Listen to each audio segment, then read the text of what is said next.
versículo 22.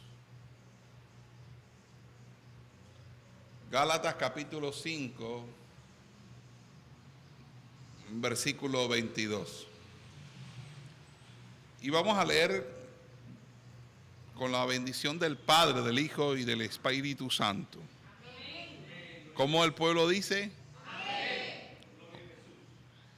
Mas el fruto del Espíritu es amor, gozo, paz, paciencia, benignidad, bondad, fe, mansedumbre, templanza.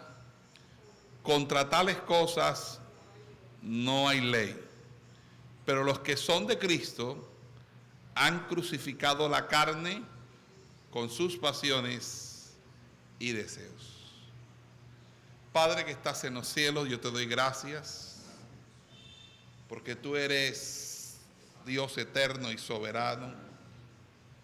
La gloria y la honra te la mereces exclusivamente tú. Y en el día de hoy te pido tu unción, una unción que ministre a mis hermanos y a todas las personas que nos puedan escuchar por este medio. Te pido, Dios, que seas tú obrando de manera especial en nuestras vidas. En el nombre de Jesús. Amén y amén. Puede sentarse, mis amados hermanos.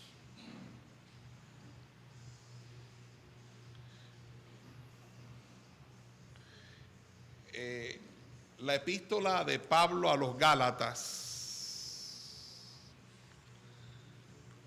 es una epístola de mucha importancia,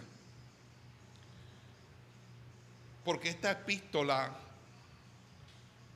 podríamos decir que tiene 4 características peculiares, 4 elementos que subrayan lo mejor de la doctrina apostólica.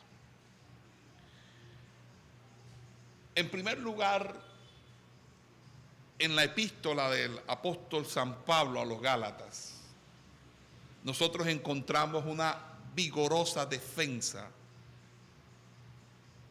de la esencia y de la naturaleza del Evangelio. De una manera aguda, intensa, Pablo trata de una manera u otra neutralizar y controvertir las enseñanzas de los maestros judaizantes. También se encuentra allí una reprensión por el exceso de credulidad que los gálatas tienen con respecto a la enseñanza de los falsos maestros, cómo ellos han sido de una manera u otra convencidos sin ninguna oposición, sin ninguna resistencia, dejando a un lado la doctrina que el mismo apóstol Pablo les enseñó para abrazar una doctrina totalmente diferente. Por eso el apóstol Pablo les dice: mas si aún nosotros, hablando de él, o un ángel del cielo, os anunciare otro evangelio diferente del que os hemos anunciado, sea maldito, sea anatema. Él está diciendo, el apóstol Pablo, que ni aún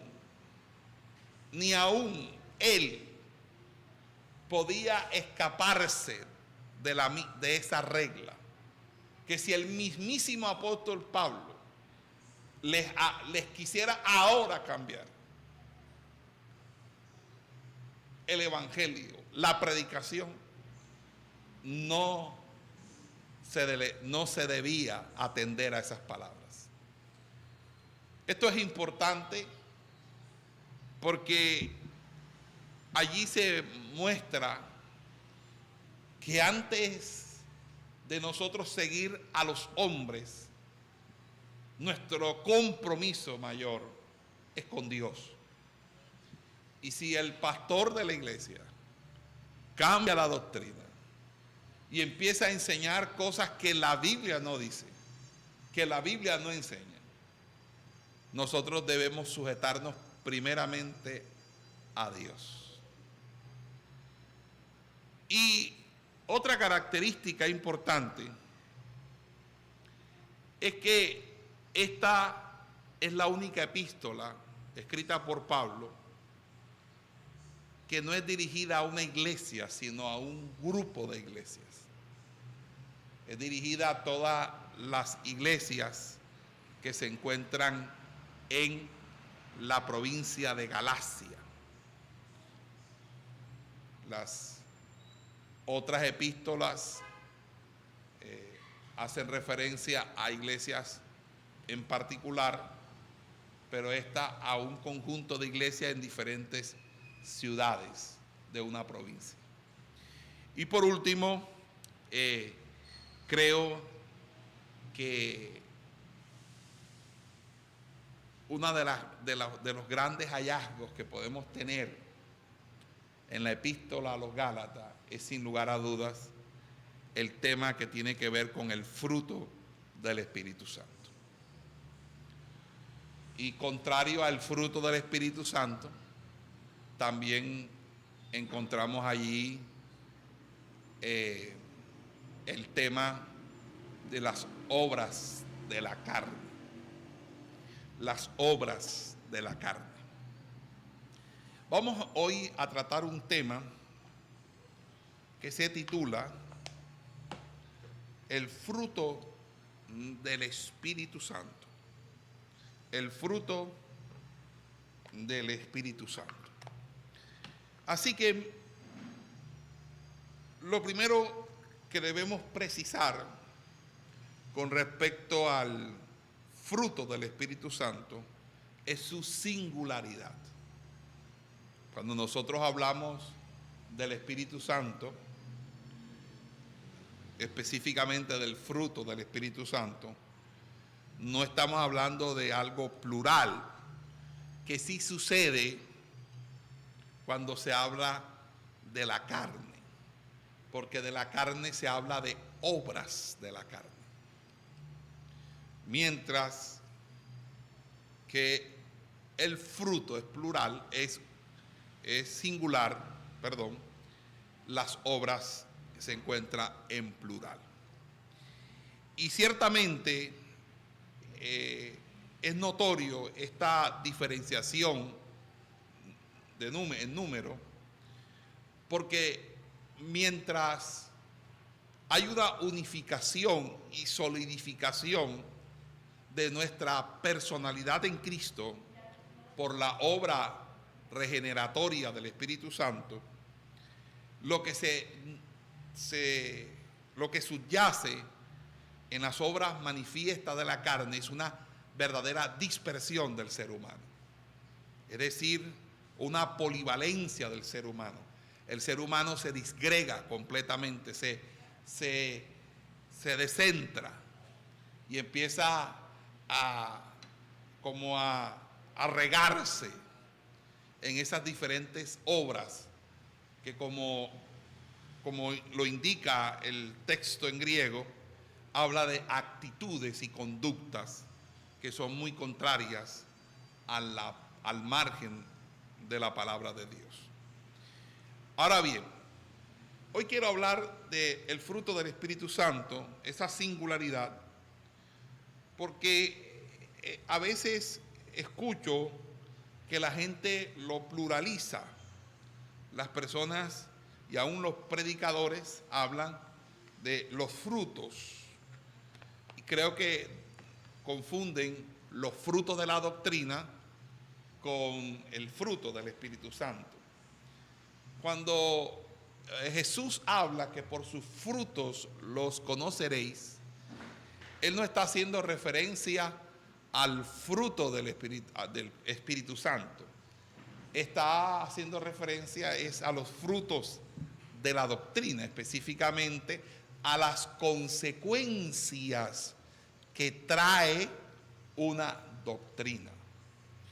Y yo sí quisiera ser muy enfático en esto, porque cuando usted está en la sana doctrina, no solamente usted está siendo enseñado en la verdad, sino que la sana doctrina le acompaña como verdad de Dios para formalizar y estructurar su vida de tal manera que todo lo que usted edifique, lo edifique sobre la roca. Porque la sana doctrina no es una invención humana, no es algo que alguien colocó como una palabra de moda. La sana doctrina tiene que ver con la obediencia a la doctrina de Cristo, al poner las palabras de Cristo por obras.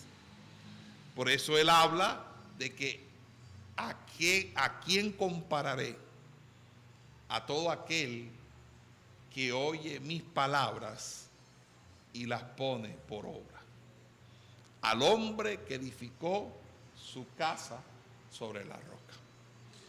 Entonces la sana doctrina tiende a solidificar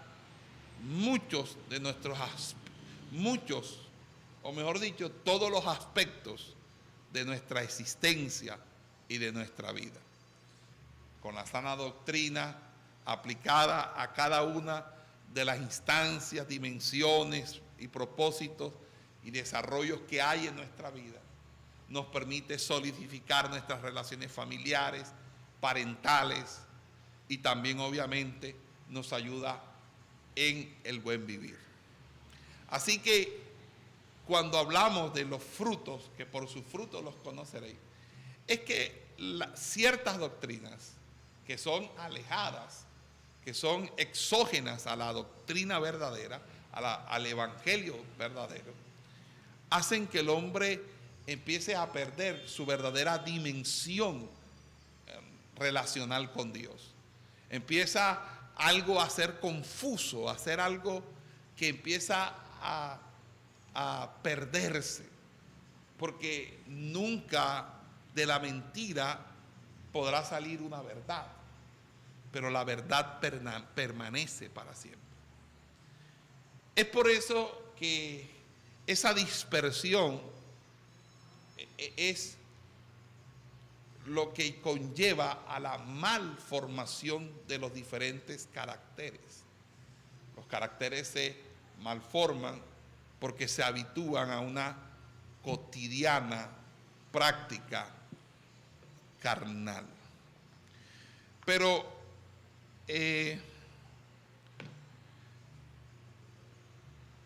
aquí el fruto tiene una connotación mucho más interesante para nosotros.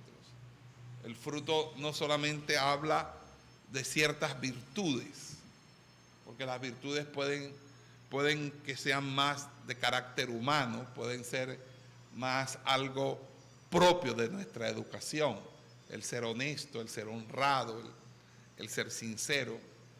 Pero aquí ya no estamos en una dimensión humana, porque el fruto no es producto de un desarrollo personal del individuo. El fruto, como su nombre lo indica, es la obra del Espíritu Santo en nuestra vida. Y como es la obra del Espíritu Santo en nuestra vida, el fruto es del Espíritu. Y solamente se desarrolla, tiene sostenibilidad y permanencia en nosotros mientras exista esa relación con el Espíritu Santo de Dios. Cuando hablamos del fruto del Espíritu Santo, hablamos de de la presencia manifiesta de su realidad en nosotros, como el Espíritu Santo es una realidad en nosotros, como el Espíritu Santo se manifiesta en nosotros y por medio de nosotros.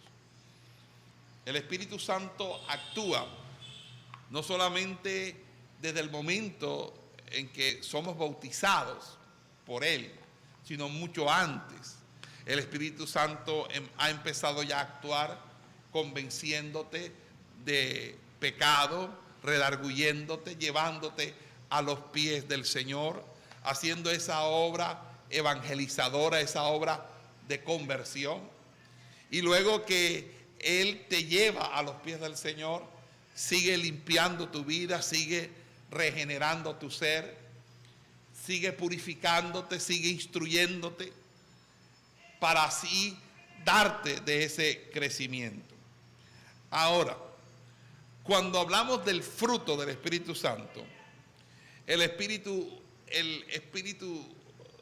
al ser un fruto, el amor, el gozo, la paz, la paciencia, la benignidad, la bondad, la fe, la mansedumbre, la templanza, no son ramificaciones, como si se pudiera hacer una departamentalización de cada uno de ellos, sino más bien el fruto se manifiesta de manera tal que dependiendo a la situación se evidencia en cada una de estas 9 formas o 9 manifestaciones de ese fruto. Pero el fruto sigue siendo uno solo. Así, manteniendo esa unidad, hay una coherencia. Y podríamos decir que alguien no puede decir, yo tengo mansedumbre, pero no tengo templanza. Yo tengo fe, pero no tengo paciencia. Porque es un contradictorio. Es algo totalmente contrario a la razón de ser. El fruto se tiene o no se tiene. Y cuando se tiene el fruto del Espíritu Santo, se tiene amor, se tiene gozo, se tiene paz, se tiene paciencia, se tiene bondad, se tiene fe, se tiene mansedumbre y se tiene templanza. Y eso es lo que hace que en nosotros empiece a construirse una personalidad en Cristo, una personalidad moldeada por la imagen misma del Señor. Ya no somos nosotros, tal como la sociedad y la familia hizo de nosotros, sino lo que Dios ahora, moldeándonos como vasos de barro, empieza a construir. Es obvio que esto no es un proceso tan fácil como se puede exponer aquí. Es un proceso donde hay resistencias que vencer. Las personas son muy resistentes a la labor del Espíritu Santo. El Espíritu Santo no la tiene fácil con nosotros porque nosotros le hacemos oposición a la obra del Espíritu Santo. Y los factores que de una manera u otra hacen que el Espíritu Santo encuentre resistencia tienen que ver con nuestra propia autoafirmación. La autoafirmación indica que cada uno de nosotros quiere permanecer tal como es, sin cambio, sin ninguna transformación. Se siente conforme con lo que es, con lo que tiene. Se siente conforme con lo que ha hecho, se siente conforme con lo que va a hacer. En pocas palabras, no ve ninguna necesidad de cambiar. Y cuando la persona se arraiga en ese concepto lo lleva a siempre relacionar el cambio bajo el parámetro de una exigencia a otro. Es decir, no considera que él debe cambiar. Siempre está atento a que otros cambien, que los que deben cambiar son otros, que lo que está mal son otros. Y todo esto es perfectamente atribuible al orgullo perenne en nosotros, a esa autoexistencia del orgullo en nuestro ser. en reafirmar lo que nosotros somos como carne. Y no en un sentido pecaminoso, sino en un sentido de identidad con lo que Dios quiere transformar, lo que Dios debe transformar y cambiar en nosotros. En pocas palabras, hay como una especie de aprovisionamiento de los deseos de la carne, un aprovisionamiento de la obra de la carne que lucha para que de una manera u otra no se desarrolle el fruto del Espíritu. Pero cuando hablamos de esta autoafirmación, lo hacemos porque debemos entender el proceso contrario a la autoafirmación, que es la autonegación. Cuando nosotros nos negamos a nosotros mismos, estamos dispuestos a tomar la cruz del Señor. Porque mientras nosotros no tomemos la cruz del Señor, no podemos entender la obra expiatoria en nuestra vida, ni mucho menos el propósito de Dios en nuestra vida. Y la cruz es algo que se elude, y se elude porque le tememos al sufrimiento, se elude porque le tememos a todo aquello que constituya para nosotros una afrenta o una humillación. No queremos humillarnos, no queremos ser quebrantados. Por eso la petición enfática de Pablo es de que tengamos el mismo sentir que hubo en Cristo Jesús, el que no escatimó el ser igual a Dios como cosa de que aferrarse. Y es que nosotros nos aferramos a nuestros ideales, a nuestros conceptos, a nuestros programas y a nuestros proyectos de vida. Usted se ha hecho un futuro y considera ese futuro algo para usted, algo que realmente de una manera u otra lo define como ser humano. Pero no se da cuenta que Dios quiere hacer de usted algo creativo, algo totalmente creativo que es insospechado para usted, que usted no se logra imaginar, porque Él creó de la nada todo lo que existe y Él quiere crear de la nada un nuevo hombre en usted, una nueva mujer en usted. Amados hermanos, estamos frente al gran dilema de crecer o no crecer en el Señor. Aquí el problema no es ciertamente los rudimentos del mundo. El problema aquí son los rudimentos de la doctrina, que debemos apelar a esos rudimentos de la doctrina, porque muchas veces estamos llenos de un conocimiento de Dios, llenos de un conocimiento de la tradición cristiana, evangélica, pero hemos dejado a un lado los rudimentos de la doctrina, aquellas cosas tan sencillas, pero que son tan importantes para solidificar nuestra identidad, para cada día crecer en el Señor.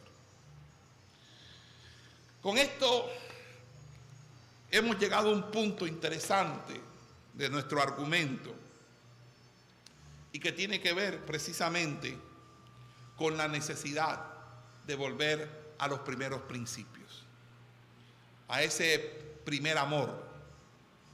No que haya un primer amor y un segundo o tercer amor, es la prioridad. ¿Cuáles son las prioridades? Porque el tema del fruto del Espíritu Santo es un problema de prioridad, y no de prioridad de que uno lo tenga simplemente porque se lo pida a Dios. Nadie va a tener el fruto del Espíritu Santo simplemente porque se lo pida al Señor. No es por oración. La oración es necesaria porque la oración fortalece tu vida espiritual para afrontar lo que sí verdaderamente te va a dar el fruto, que es la prueba. El fruto no se consigue si no hay un trabajo. Todo trabajo tiene su recompensa y su fruto. Y el trabajo que hay que hacer es el trabajar en nosotros mismos. ¿Y cómo trabajamos en nosotros mismos? Pues precisamente negándonos a nosotros. ¿Cuándo nos negamos a nosotros?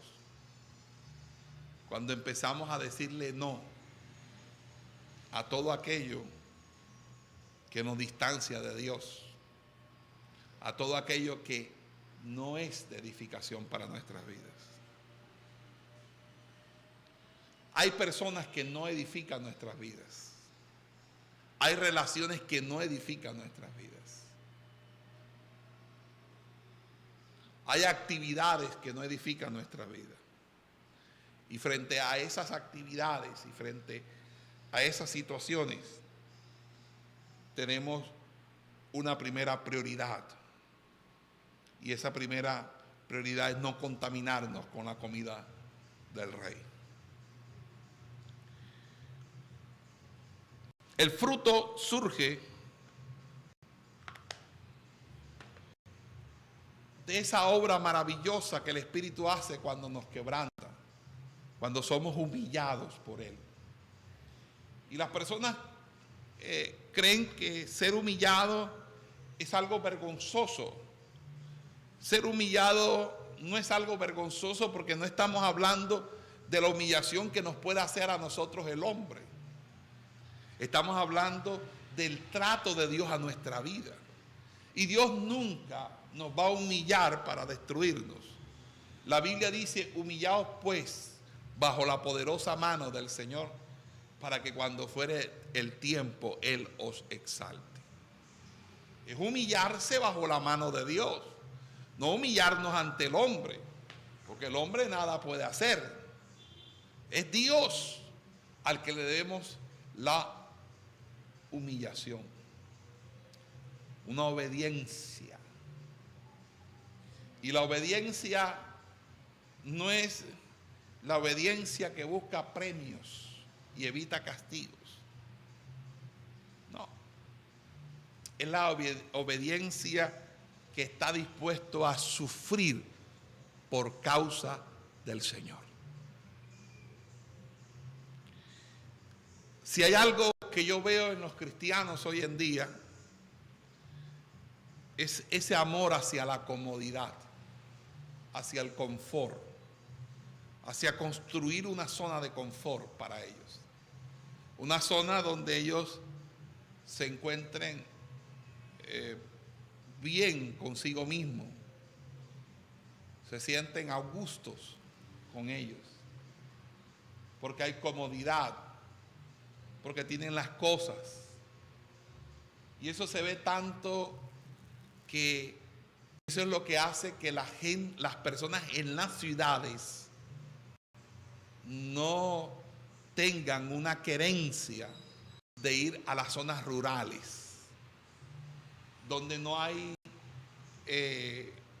todas estas comodidades que tiene la ciudad, donde uno tiene que vivir más silvestremente, campestremente. Y por esa razón se ha perdido la visión misionera en las iglesias. Porque las iglesias cada día se hacen más grandes, con templos más grandes, llenas de mucho confort y comodidad.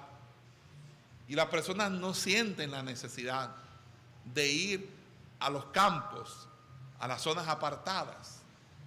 Es que ni siquiera sienten la necesidad de ir dentro de la misma ciudad a las zonas subnormales, donde hay violencia, donde impera la delincuencia o donde hay altos índices de drogadicción, de alcoholismo, porque son los barrios marginados, son los barrios que no tenemos nosotros en cuenta. Y no lo tenemos en cuenta porque nos sentimos a gusto, nos sentimos bien. Y cuando las personas que amamos y que son cercanas a nosotros se encuentran en ese mismo ámbito, pues nosotros damos por sentado que no tenemos otra necesidad. Por eso lo que vemos es personas que se sientan en las iglesias, a pensionarse, a jubilarse en las iglesias, sin ningún atisbo de necesidad alguna por la obra misionera. Y estoy concadenando la obra misionera porque el fruto del Espíritu se desarrolla es precisamente cuando se le trabaja a Dios. Porque Dios tiene una escuela de entrenamiento y de fe en la que cada uno de los que obran, de los que realizan el trabajo encomendado por Él, son objeto de perfeccionamiento en su carácter.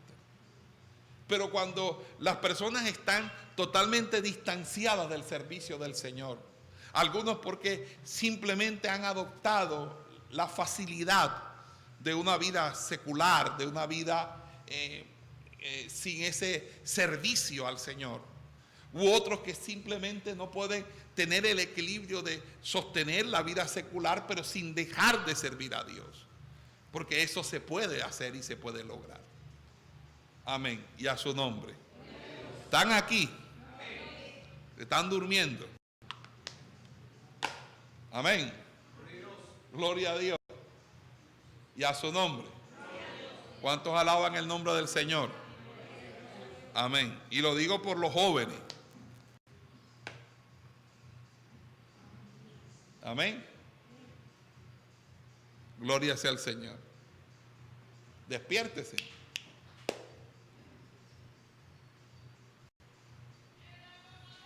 Despiértese.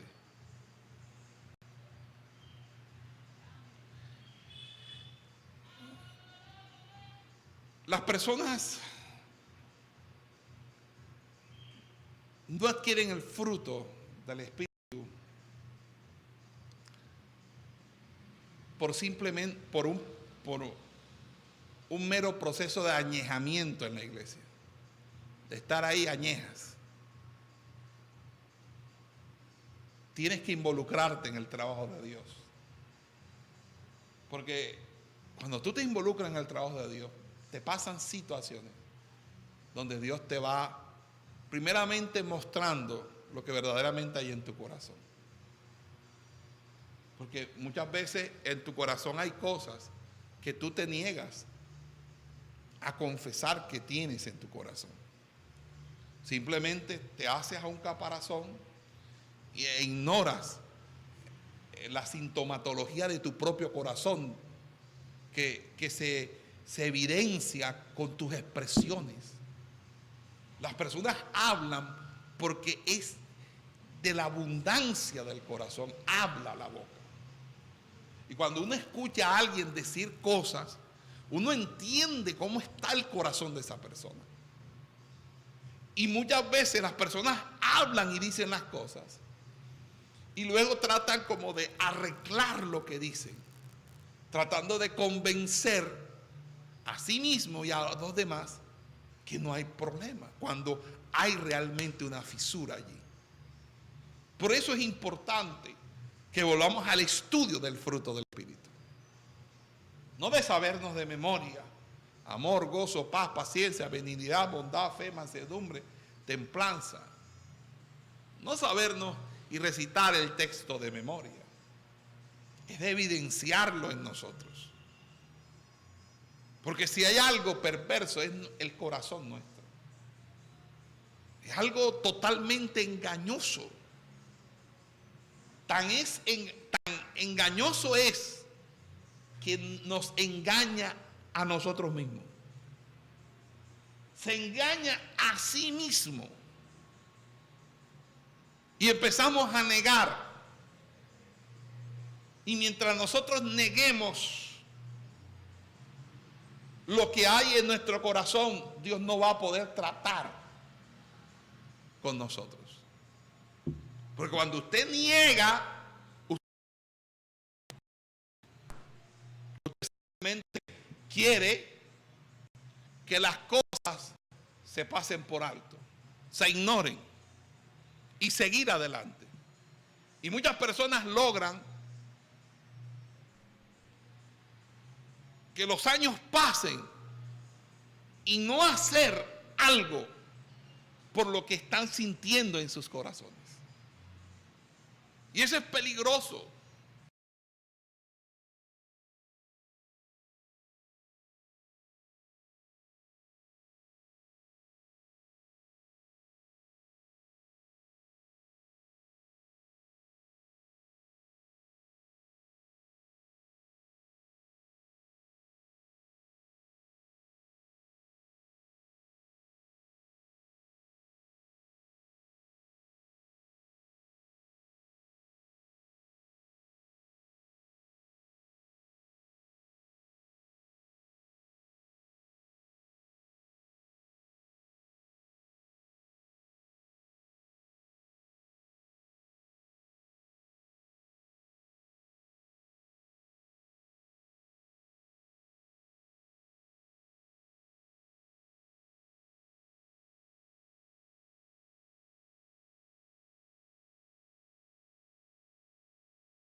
Y creemos que por simplemente no mencionar el tema, eso va a desaparecer. No va a desaparecer.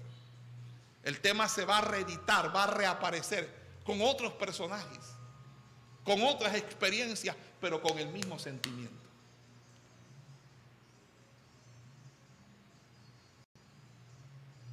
Y es allí donde el cristiano se paraliza completamente. Se paraliza sus rodillas, se le paralizan sus piernas, porque no crece. Sufre de un enanismo espiritual. Porque uno tiene que confrontarse a uno mismo en sus dilemas morales, en sus dilemas existenciales. La Biblia dice que si nos analizáramos a nosotros mismos, no seríamos juzgados.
Que esa distracción, esa cortina de humo, no nos hace bien.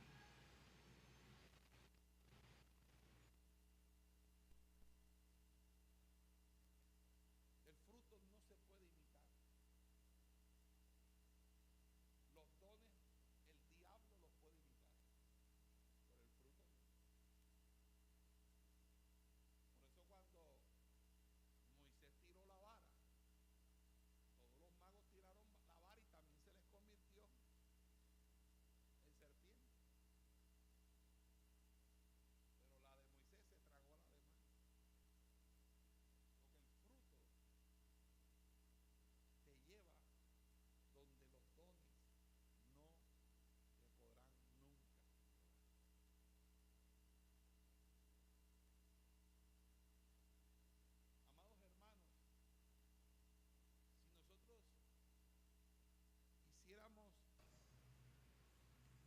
acto de sinceridad con Dios, nosotros procuraríamos arreglar lo que tenemos que arreglar en nosotros antes de hacer cualquier servicio a Dios.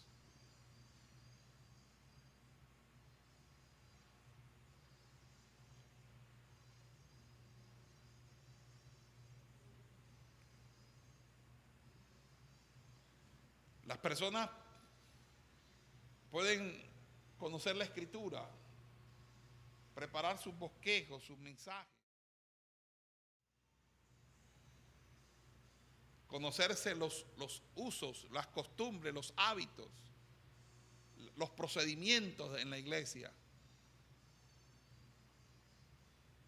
y saber coordinar y hacerlo, y saber predicar y hacerlo, y saber cantar y hacerlo, y saber evangelizar y hacerlo.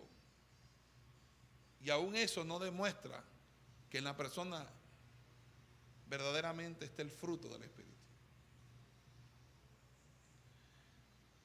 Por eso el apóstol Pablo dice algo: si yo hablase lenguas humanas y angélicas y no tengo amor, nada soy. Y cuando habla del amor, habla precisamente del fruto del Espíritu, porque el fruto del Espíritu se desarrolla en amor y por amor.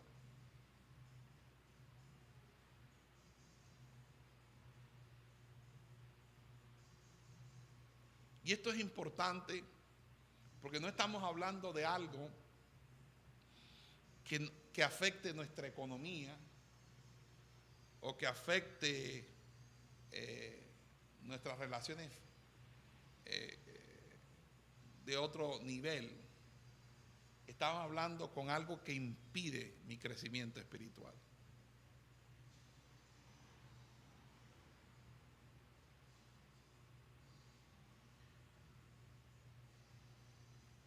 Si usted sigue siendo la misma persona, entonces, ¿en qué Dios lo ha cambiado?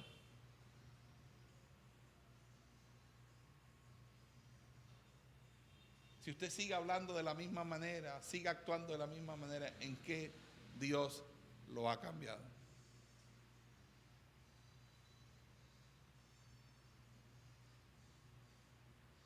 Te podrás ufanar de las invitaciones que te hacen, de los lugares donde vas y de muchas cosas que han sido logros positivos para ti en tu caminar en el Señor. Pero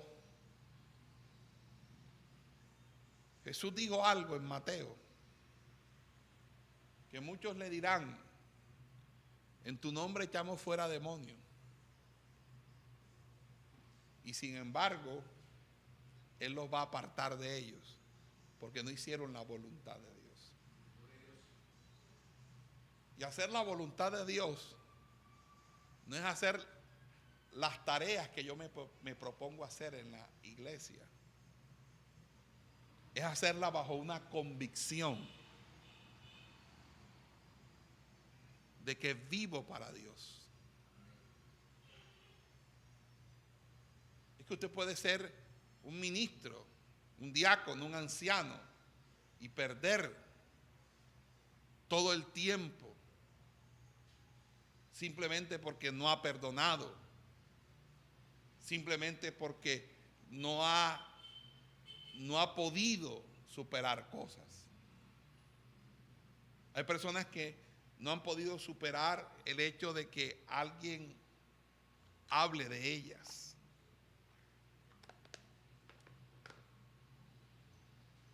Y eso es una de las cosas donde veo mayormente el trato de Dios a nuestra vida. Porque cuando las personas hablan de nosotros, hieren nuestro orgullo. Y si hieren nuestro orgullo es porque tenemos orgullo. Pero cuando usted ha muerto al orgullo, si las personas hablan y no es verdad, porque si es verdad, bueno, el que no quiere caldo se le dan 2 tazas, pero siendo mentira, usted no sufre. Usted lo asume como ese vituperio que debe cargar, con honor, con dignidad, no agacha la cabeza.